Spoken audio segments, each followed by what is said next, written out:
teman-teman semuanya, selamat sore, selamat datang di Candi Muara Takus. Jadi perkenalkan, nama saya Septi Ananda. Di sini saya sebagai pemandu wisata teman-teman sekalian di one day tour di Candi Muara Takus ini. Jadi kami mengucapkan selamat datang kepada teman-teman semua dan terima kasih telah ikut serta dalam kegiatan tour di wisata bersejarah Candi Muara Takus ini. Jadi sebelumnya teman-teman di sini tadi katanya belum pada pernah ke sini ya. Oke, mungkin saya bisa jelasin sedikit terlebih dahulu tentang Candi Muara Takus ini karena teman-teman juga belum pernah ke sini. Jadi Candi Muara Takus ini terletak di Desa Muara Takus, Kecamatan 13 Koto Kampar, Kabupaten Kampar, Provinsi Riau. Jadi kompleks candi ini merupakan peninggalan agama Buddha dan diperkirakan itu ada di sekitar abad ke-11 Masehi pada masa Kerajaan Sriwijaya. Jadi di sini saya akan memaparkan secara singkat sejarah Candi Muara Takus ini. Nanti kita akan berkeliling ya teman-teman. Untuk saat ini karena kondisi sedang ramai, jadi saya akan menjelaskannya di sini saja.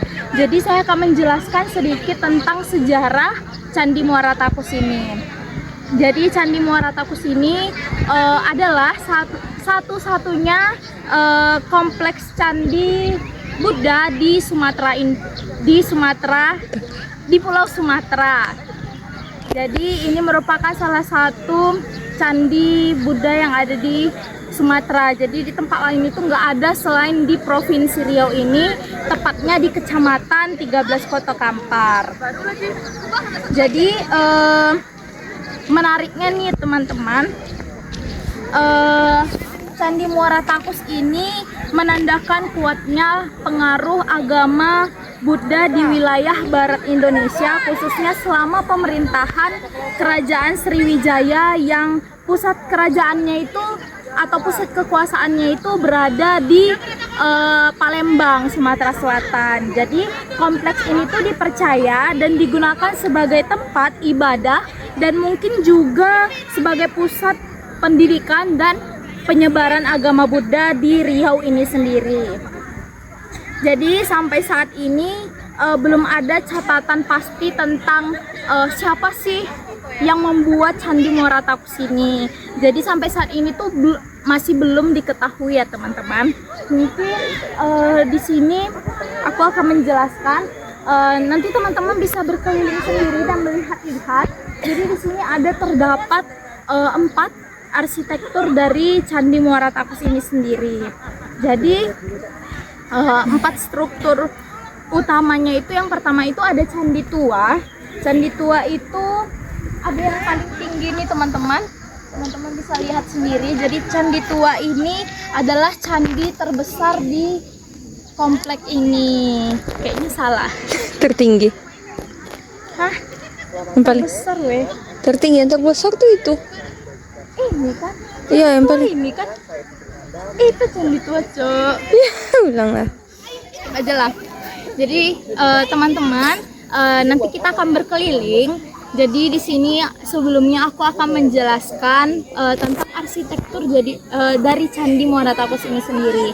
Jadi teman-teman bisa lihat sendiri bahwa ada 4 arsitektur yang ada di kompleks Candi Muara Takus sendiri. Yang pertama itu ada Candi Tua. Teman-teman bisa lihat ke ujung sebelah sana, yang paling sudut. Itu merupakan candi terbesar di dalam kompleks ini. Jadi bentuknya itu berbentuk silinder dengan ketinggian 8 meter. Dan dindingnya itu terbuat dari batu bata tanpa semen ya teman-teman. Jadi itu arsitekturnya itu dibuat tanpa semen. Lalu yang kedua ada Candi Bungsu. Itu nanti teman-teman bisa lihat ke arah sebelah sana yang paling ujung. Jadi Candi Bungsu ini letaknya nggak jauh ya dari Candi Tua. Jadi Candi Bungsu ini memiliki ukuran yang lebih kecil dari antara semua candi yang ada. Namun bentuknya itu masih serupa dengan Candi tua. Lalu yang ketiga itu ada Candi Mahligai. Candi Mahligai itu ini yang paling tinggi. Teman-teman bisa lihat sendiri. Jadi Candi Mahligai ini bentuknya itu lebih ramping dan lebih tinggi yang menyerupai stupa. Selanjutnya itu yang terakhir yang ada di belakang saya. Ini namanya itu Candi Palangka. Jadi letaknya nih agak tersembunyi ya dan agak lebih kecil daripada candi-candi lainnya.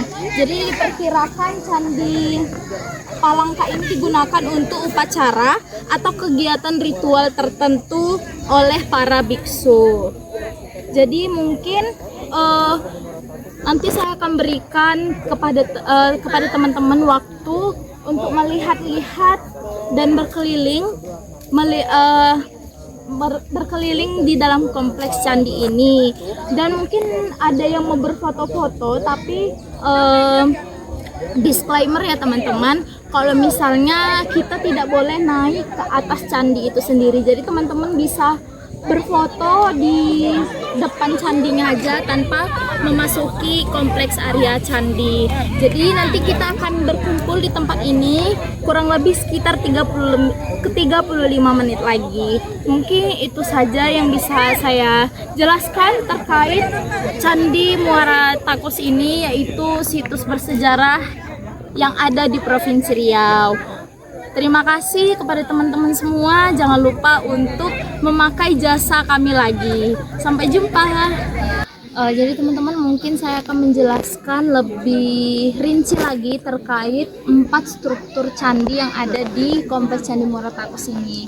Jadi yang pertama itu ada Candi Tua. Jadi Candi Tua ini merupakan bangunan terbesar dibandingkan dengan 3 candi lainnya, yaitu berukuran 32,80 meter dikali 21,80 meter dengan tinggi 8,65 meter. Jadi bahan dari pembangunan ini itu dari susunan bata dan balok, batu pasir dan pelipit-pelipit tertentu. Lalu fungsi bangunan ini adalah sebagai tempat proses ritual pemujaan. Oke, kita beralih ke sebelah sana.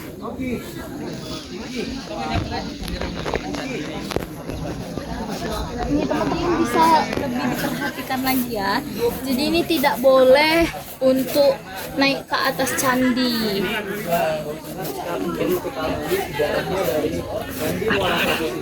Yang pertama dia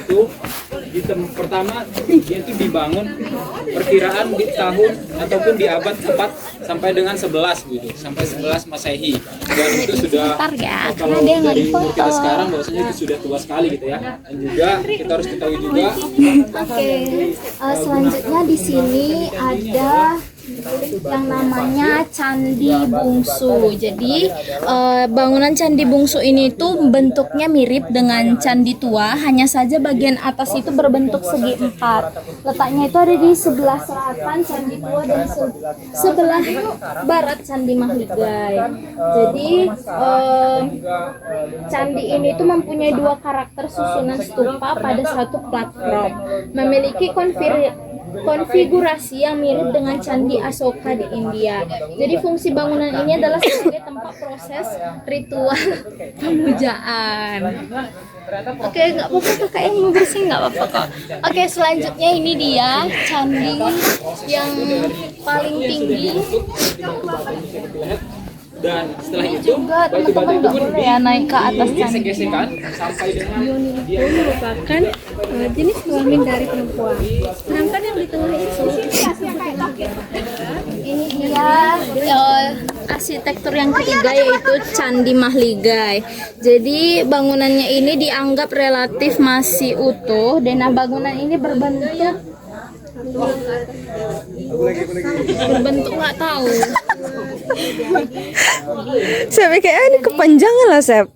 Fungsi bangunan itu sebagai tempat ritual pemujaan juga. Lalu di sebelah sana ini tuh namanya Candi Palangka. Jadi kecil struktur candinya itu cuman ada dasarnya aja. Untuk candinya itu sudah hilang, ditelan oleh zaman ya teman-teman. Jadi memang benar-benar hilang, jadi cuman dasarnya aja. Jadi ini tuh juga digunakan sebagai tempat proses ritual pemujaan. Dan bahan bangunan ini terbuat dari susunan batu bata merah. Mungkin itu saja yang bisa saya jelaskan tentang 4 struktur candi yang ada di sini. Terima kasih.